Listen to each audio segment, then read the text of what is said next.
Bonjour à toutes et à tous, j'espère que vous allez bien. Aujourd'hui nous allons parler de la naissance du football. Ce qu'il faut savoir pour commencer, c'est que comme dans beaucoup de domaines et surtout dans le sport, il y a eu une évolution progressive. C'est-à-dire que ce n'est pas arrivé du jour au lendemain. Il y a eu de nombreuses modifications des règles, des coutumes, des espaces pour y jouer, etc. qui ont progressivement, avec le temps et la façon de concevoir les choses, changé le sport. Tout commence dans l'Antiquité. Les Romains pratiquent des jeux de balles, dont un qui oppose deux équipes sur un terrain rectangulaire ayant pour objectif d'apporter la balle dans le camp adverse.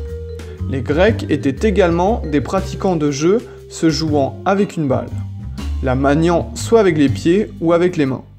Enfin, les Chinois avaient également l'habitude, comme tradition, de faire des activités avec des ballons, en se faisant notamment des passes ou même des jongles. À partir du XVe siècle, un sport tout à fait particulier apparaît, qui donne un tout nouveau tournant au jeu de balle. Ce sport, le calcio florentin. Il a des particularités uniques, avec des règles bien établies pour pouvoir être pratiqué du plus grand nombre. Il y a deux équipes, chacune constituée de 27 joueurs. Le terrain est rectangulaire et l'objectif est de marquer des buts dans le camp des adversaires. Le tout pendant 50 minutes.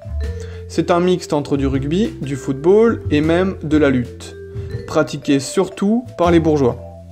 De nos jours, il y a toujours des matchs de calcio florentin, essentiellement car dans la tradition italienne, il y a une rivalité très forte entre les différentes villes qui ont à cœur de prouver leurs valeurs et leurs forces. Il y a également une grande racine du football dans la soule, une activité médiévale très violente.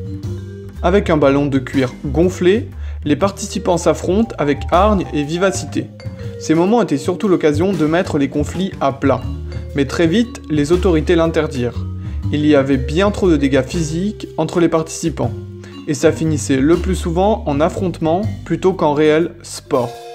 Ce fut pratiqué essentiellement par les Français, puis exporté chez les Britanniques. Les Britanniques laissèrent place progressivement à la soule pour quelque chose de plus construit et abouti, se jouant principalement au pied. Ce fut logiquement appelé football. Foot pour pied, ball pour ballon ou balle. Au XIXe siècle, ce fut le tournant le plus déterminant. Dans les écoles de Cambridge, chacun avait des règles différentes du football, ce qui compliquait grandement les rencontres interscolaires.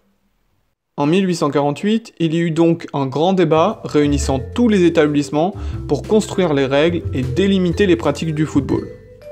Après 7 heures de débat, l'instauration des règles et des codes du sport furent établis, s'inspirant notamment du cricket pour poser les bases. Il faudra encore du temps, l'équivalent d'un demi-siècle, pour encore peaufiner et ajuster le football. La Fédération anglaise de football fut créée en 1863. Le 26 octobre, ils décidèrent d'unir les équipes voulant participer à la pratique du football. Sheffield avait manifesté l'envie de pratiquer le sport en dehors des établissements scolaires. La fédération a fixé à 90 minutes tous les matchs. Elle a aidé la mise en place des règles officielles en encadrant ce sport qui prenait de l'ampleur. Le professionnalisme fut ensuite autorisé en 1885 et le premier championnat anglais eut lieu dès 1888. Le football se popularisera aux quatre coins de la planète. Sa grande popularité vient du fait qu'il est accessible au plus grand nombre, dispose de règles simples et surtout, ce sport laisse une grande place à l'imprévu. L'équipe la plus forte n'est jamais sûre de gagner et de nombreux retournements peuvent avoir lieu.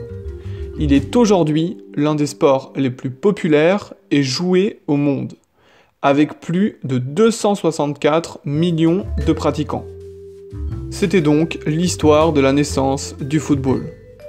Voilà, c'est à présent terminé. Je vous remercie d'avoir regardé cette vidéo. Si vous avez apprécié, n'hésitez pas à laisser un pouce bleu, vous abonner et partager. Et moi je vous dis à la prochaine.